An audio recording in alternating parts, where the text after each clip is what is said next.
Spellforce, one of the games that I grew up with, and one of my absolute favorites to date. Are you as excited to find out what this game is as I am to tell you? Well, let's dive into this video and find out. Spellforce is set in a world with gods, Iron is light, magic, and 6 different races inhabiting the world of Io. Everything was going well until 13 of the most powerful mages discovered that on a certain day, called the Convocation Day, they could invoke a ritual to surpass even the gods. However, before long, fighting between them broke out. The Convocation is a lie. It will destroy all of us. So... And as they needed vast armies fast, they created rune warriors, fighters and mages whose souls were trapped in a stone and could be summoned at will even after death, being cursed to eternity, and they would be serving their masters for an eternity if it hadn't been for the Convocation ritual. When the day of the Convocation finally arrived, the mages ended up being too weak and unleashed the elements, who in turn ravaged Io, shattering the lands and only leaving small islands behind. You play as one of the previously mentioned rune warriors, who was summoned 8 years after the Convocation by what seems to be the only one remaining from the 13 mages, Rowan. He decides to give you free will by making you the master of your own rune. Once you set out to your first task, you end up walking into an ambush, and as it turns out, another one of these powerful mages is alive and is luring Rowan into a trap. And as Rowan is one of the good guys trying to rebuild the world, the player sets off to find him. die, rune slave.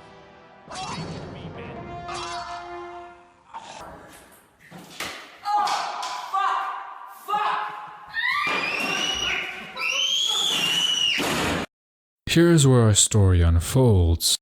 The story here is pretty well written and doesn't have many logical flaws, unlike many other games. The story often pulls you in and manages to keep the tension, as you are often faced with challenges that any normal human being couldn't overcome. Ye gods, this is the end. Brannigan's armies have surrounded our homestead. They're burning everything down. What can I do? There are hundreds of them. Alone, you could never. I serve the rune. I can help you. Are there any of the old monuments in this area? There are. Then perhaps there is still hope. However, being a rune warrior allows you to use the rune monuments, challenging hordes of enemies, being able to conquer your path through whole lands. Fighting your way through to your objectives feels intense and engaging as you face more and more difficult challenges throughout. Now, in a lot of games, the main character is either too powerful for no reason, or the reason for the main character to be so powerful doesn't really fit in with the rest of the game. In Spellforce, there are actually much more powerful beings in the game than you. You're not some dragonborn who just steamrolls the game. It is precisely because your power is very much needed in this world that you are summoned. Not only does the player have a reason to exist in the game, but all the NPCs do as well. At least they are written that way. It never feels like this NPC is there just for plot convenience and doesn't belong into the game. Most of the ones you interact with are actually quite memorable. You have people like Garbar, the aloof apprentice. Oh, welcome. Excuse me, I'm very busy. You look more like you're frightened. What? No, well, perhaps. Move as fast Tanara, as the wind. hot-headed but Can kind you process this seamstress. thought? Stupid question. Who do you think you have before you? Of course I can. I will tailor a fine pair of trousers from it for you, and that quicker than you can snap your open mouth shut. I...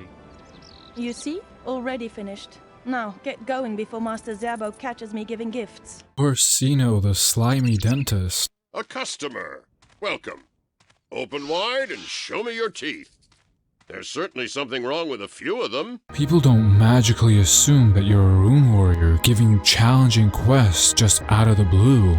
Sending any regular person to their assured death. People actually act very distressed because there's like nobody that can help them. Or at least not any normal person. And so when they find out that you're a rune warrior, they light up and tell you that maybe you can actually solve their problem. Something that you will notice is that some people hate you because of all that your kind has done during the convocation. Or conversely, they love you because they were loyal followers back then and still admire you today. These things create a realistic world that is easy to immerse yourself in, keeping a lot of tension and interest for the setting.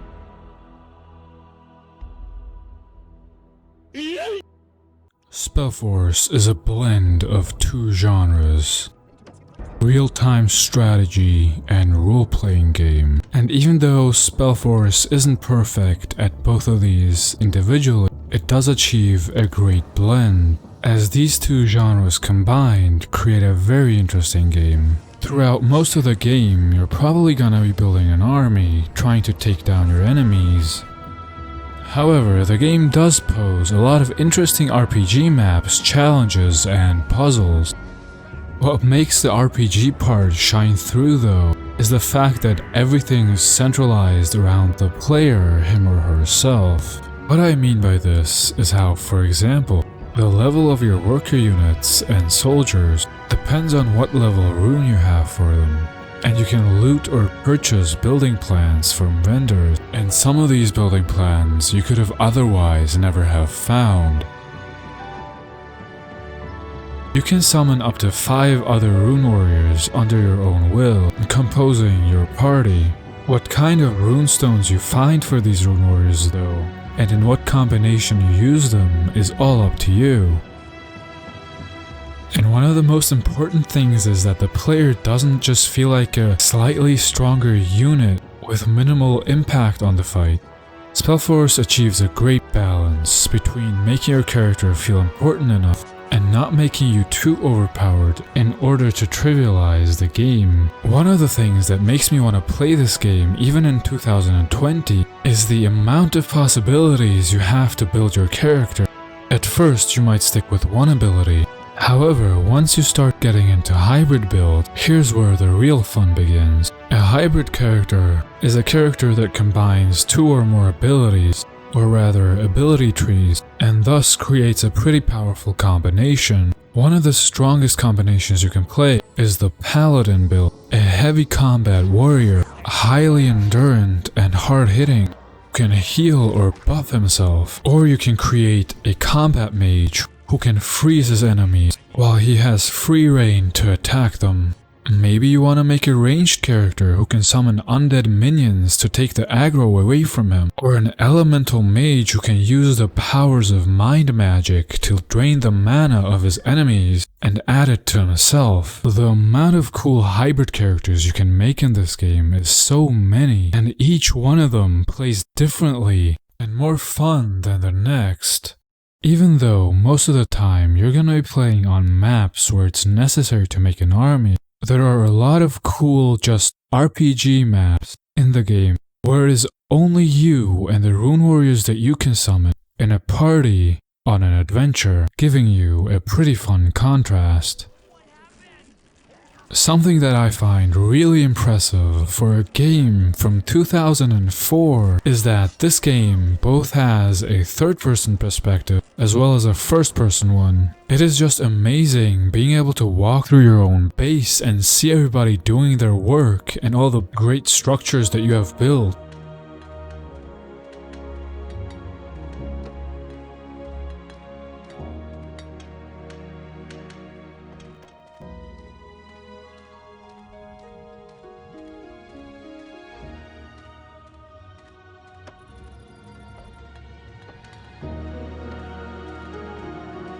On top of just adding so much beauty to the game, the first-person perspective allows you to enjoy the battles from a much more epic point of view, and I am pretty disappointed that this feature was cut from the future Spellforce games.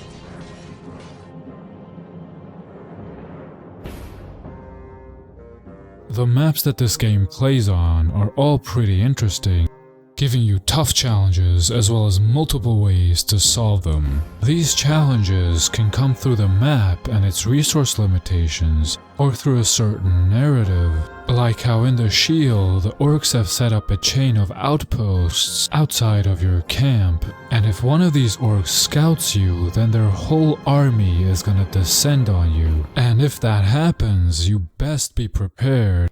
Or how in Grey Dusk Vale, you need to fight your way through a snake pass, which is filled with underground cave systems, allowing the undead to reinforce their numbers and stab you in the back. And so as you're moving forward, you need to plug these tunnels as your army gets smaller and smaller. Spellforce's maps have a pretty fun flow and can be solved in multiple ways. You also have quite a lot of unique units to play around with. Some of these can even be upgraded to make them stronger or completely change them.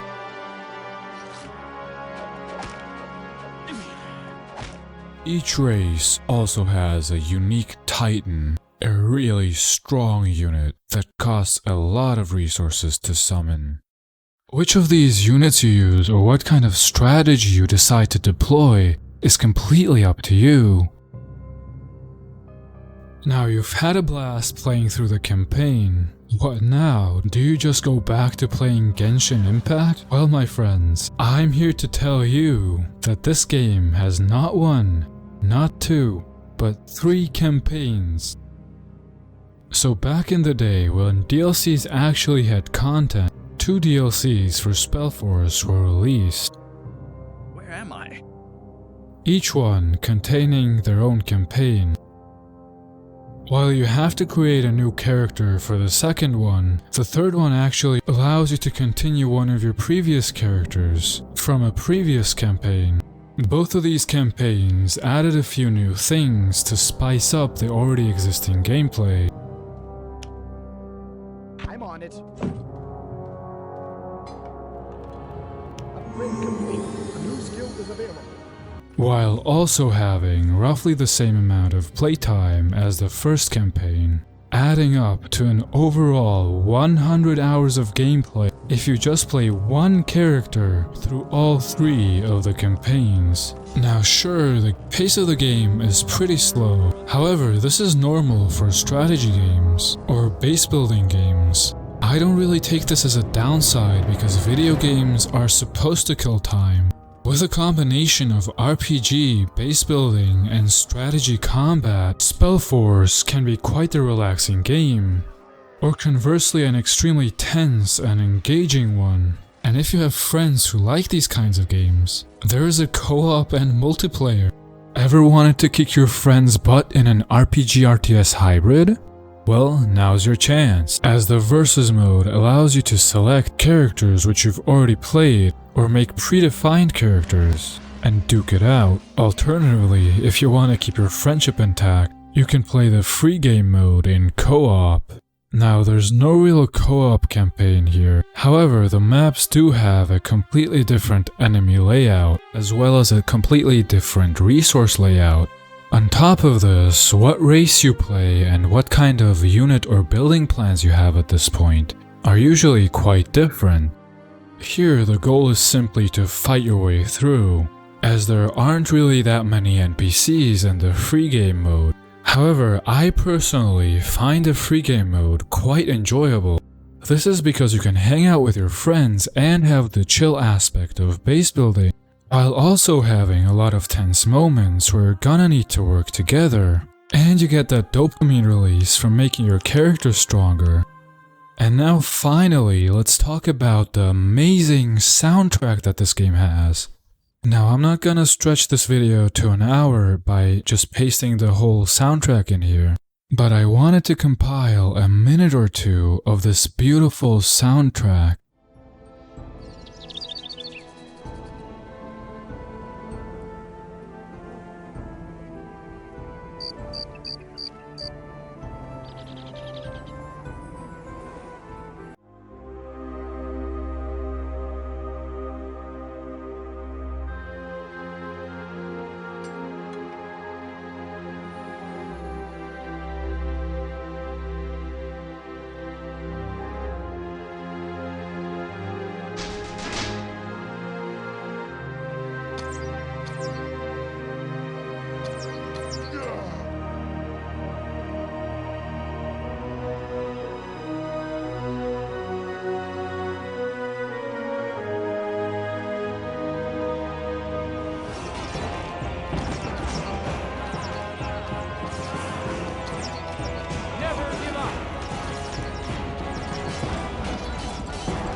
Now, the only real downside of this game that I can think of is the fact that the English voice acting is pretty bad.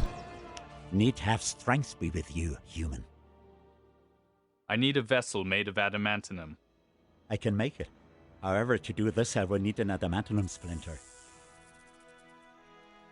Where can I find something like that? Go to Blade Rock. There you will find vast quantities of adamantium. Ah, an adamantium splinter. From Blade Rock, I presume. Hand it over. Here, take it. A handsome piece, ideally suited for working. Wait. Here you have your vessel. This is probably due to the fact that this game was made by a German studio, and back in 2003-2004, games were mostly bought through discs, and so the local audience was probably more prioritized than an international one. So if you can speak German, you can enjoy this game with wonderful voice acting. Ah, ein Splitter aus Adamantinum. Vom Schwertfels, nehme ich an. Gebt her. Even still, I honestly think that this game is a one-of-a-kind masterpiece, and something that this video probably can't even do justice. Or hey, maybe this is just my nostalgia talking, but the fact is that I have over 500 hours in this game, as I still enjoy it in 2020, and since the game is quite old, you can probably find it pretty cheap, so if you haven't already played it, consider doing so.